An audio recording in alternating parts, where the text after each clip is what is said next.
प्रभु यीशु के सामर्थ्य नाम में आप सबको जय मसीह की। Praise the Lord.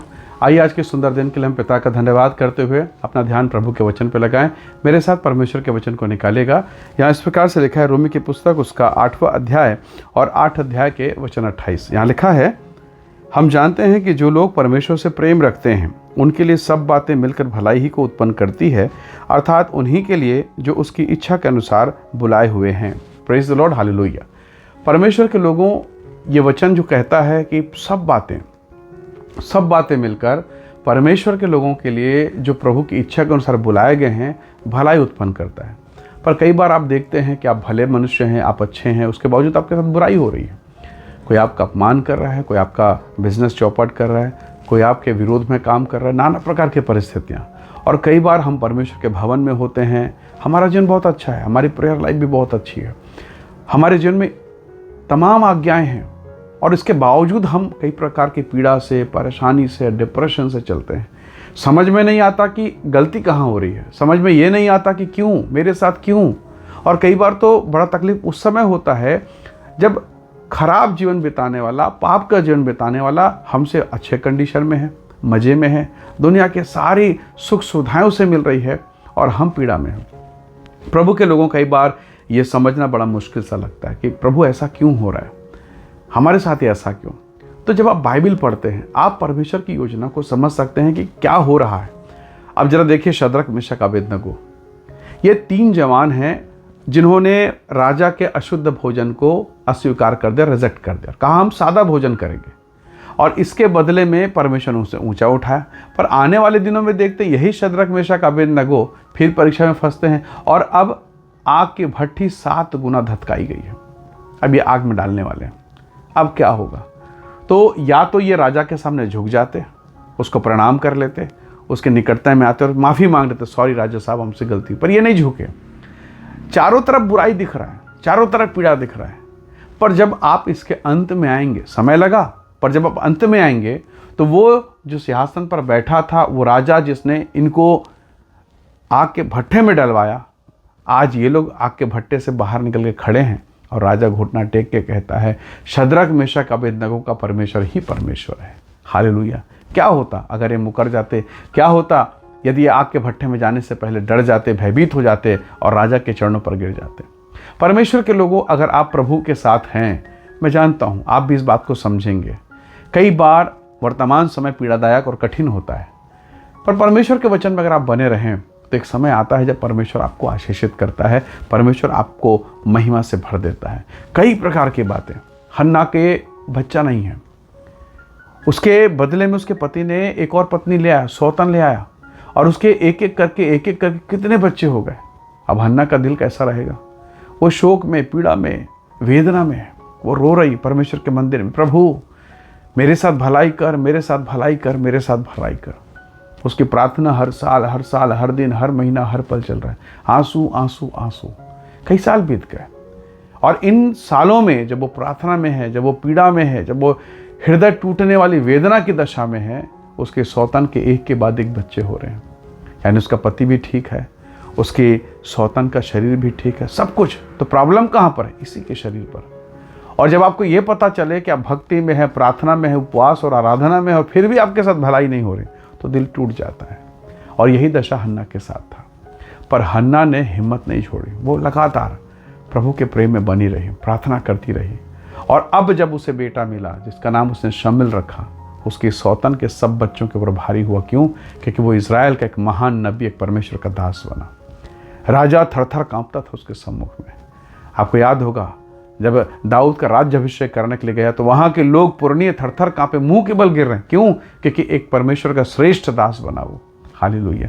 तो प्रभु के लोगों, अगर आप वचन के अनुभव से समझें तो आज जो पीड़ा है, जो क्लेश है, जो समस्याएं हैं, जो खालीपन है, एक दिन महिमा से आपको भरपूर करेगा और एक ऐसे अनुग्रह में लेके खड़ा करेगा। तब आप कहेंगे, वाह धन्यवाद परमेश्वर, धन्यवाद कि आपने हमारे लिए क्या कुछ नहीं किया है। तो प्रभु के लोगों, जब ये वचन कहता है कि हर बातें, हर वो बुराई, हर वो पीड़ा परमेश्वर के अनुसार, उसकी आज्ञा के अनुसार चलने वालों के लिए भलाई को उत्पन्न करता है। जब हम ऊपरी तौर पर पढ़ते हैं, सुनते, समझते हैं, हमें समझ में नहीं आता। पर तब जब हम पीड़ाओं से अगर गुजरते हैं और इंतज़ार करते हैं, तब आप और मैं परमेश्वर की योजना को देख पाते हैं। तब परमेश्वर मेरे और आपके जीवन में एक महान योजना को प्रकट करता है, और वो सीमा से परे है, वो लिमिटलेस है, उसे सीमित नहीं किया जा सकता। उस महिमा को समझ पाना मेरे और आपके बस की बात नहीं है। परमेश्वर ही है जो प्लान करता है। जरा सोचिए, जब यीशु मसीह के चेले प्रेरित, अभी भविष्यवक्ता, जो वहाँ पर जो 12 प्रेरित हैं, जब उन लोगों ने देखा कि उनका अगवा अर्थात यीशु मसीह को पकड़वा दिया गया, कभी नहीं सोचे थे कि यीशु मसीह पकड़वाया जाएगा, उसको लोग पकड़ेंगे, उसको लोग मारेंगे, कोड़े लगाएंगे और उसे क्रूस पर टांग के मार देंगे। कभी नहीं सोचा था। यीशु मसीह ने कई बार समझाया, पर चेले मानने को तैयार नहीं थे। और अब उनकी आंखों के सामने उनका उद्धारकर्ता, प्रभु, गुरु, स्वामी क्रूस पर चढ़ा के मार डाला गया। आप देखिए, चेले तितर बितर हो गए, सब छिन्न भिन्न, कोई माउस की तरफ, कोई कहीं और जा रहा है, कोई मछली पकड़ने जा रहा है। सब कुछ, वो 3.5 साल का जितना प्रैक्टिकल नॉलेज था सब खत्म हो गया। पर अब पुनरुत्थान के दिन, यानी रविवार की सुबह सुबह जब धमाका हुआ, यीशु मसीह जी उठे, तो वो जो पीड़ा, वो जो तकलीफ, वो जो वेदना थी, सारे शिष्य भूल गए और अब मुंह खोलकर साहस के साथ कहने लगे कि जिस यीशु को तुमने क्रूस पर चढ़ाया वही उद्धार करता मसीह है। तो प्रभु के लोगों, आज आप पीड़ा में होंगे, पर एक दिन प्रभु दया को, अनुग्रह को प्रकट करेगा और आप महिमा करेंगे। अय्यूब के साथ जब फोड़े फफोड़े हुए तो सारे दोस्त उसके दुश्मन बन के उसको कह रहे, तू ही पापी, तू ही पापी, तू ही पापी, कोसे जा रहे थे। और जब अय्यूब का भाग दुगना हुआ तो मांगने के लिए लाइन में वही लगे थे। हालेलुया। सोचिए सही, जक्कई को उस पूरे मोहल्ले में वो फेमस था, वो पापी है, वो अधर्मी है, वो लुटेरा है। पर जब यही जक्कई कहता, प्रभु जी आपके आने से मेरी ज़िंदगी बदल गई और आपके आ जाने से मुझे मालूम हो गया मैं पापी हूँ, जो कुछ अन्याय करके मैंने लिया उसका 4 गुना लौटा देता हूँ। तो जब वो बाहर पैसा फेंक रहा है, लौटा रहा है, तो कौन लोग ले रहे हैं? वही लोग जो पहले कहते थे ये पापी है, अब उसी पाप के धन को ले रहे हैं। तो प्रभु आपको अपने समय में महिमा देगा। वेट एंड वॉच, इंतजार कीजिए और टिके रहिए। स्वर्ग के परमेश्वर की महिमा को देखेंगे, तब आप महान काम को देखेंगे। जो काम अय्यूब ने अपने जीवन में देखा, जो काम हन्ना ने अपने जीवन में देखा, जो काम प्रेरितों ने अपने जीवन में यीशु के क्रूस पर देखा, वही महिमा का काम आप देखेंगे, क्योंकि स्वर्ग का परमेश्वर को अकेला नहीं छोड़ेगा। कदाचित आज आप रो रहे हैं, पर प्रभु आपको हंसने का, अनुग्रह का मौका जरूर देगा। इसलिए प्रभु के लोगों, इस पीड़ा के समय में, दुख के समय में हिम्मत के साथ टिके रहिए। प्रार्थना बंद मत कीजिए, क्योंकि प्रार्थना बेदारी लाएगी। प्रार्थना महिमा को प्रकट करेगा। प्रार्थना परमेश्वर को काम करने के लिए तैयार करेगा, आपके हृदय पर महिमा को प्रकट करेगा। इसलिए हर एक दशा में धन्यवाद कीजिए।